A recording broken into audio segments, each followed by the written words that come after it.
heç kim inciməsin. Mən heç vaxt futbol izləməmişəm. Futbola vaxt ayıran adamların vaxtına vaxt itkisi kimi baxıram. Və elə dünənləri də bir daha əmin oldum ki, elə ən düzünü mən eləmişəm.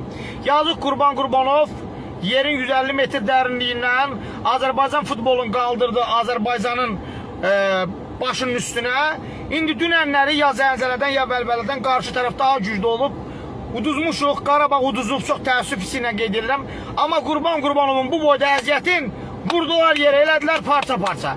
Qardaş, bu millətə xidmət edən adamları axırda elə bu millət öldürür. Sizə əmin eləyim ki, Qurban Qurbanov əgər təmkinli adam olmasa, bəlkə də indi onun ürəyi partlamışdı. Qardaş, 2 ay bundan qabaq evinizdə, nə bilim, Qurban Qurbanova heykəl qoyurdunuz. Nə oldu indi Qurban Qurbanova asıl kəsmişsiniz? Qurban Qurbanov istəyərdi uduza. Kim istəyərdi öz komandası uduza? Biraz məntiqiniz olsun, biraz düşüncəniz olsun. Qardaş, iki dalaşanın biri döyür, biri döyülür. İki oynayanın heç olmur, biri uduzur. Bir qarşısındakı komandaya baxın, bir Qarabağa baxın.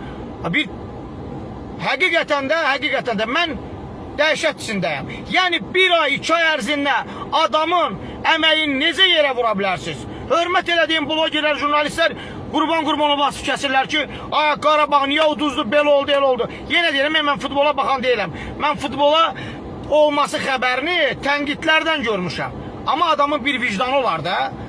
Qurban Qurbanova Azərbaycan futboluna heç kimin eləmədiyini eləyib.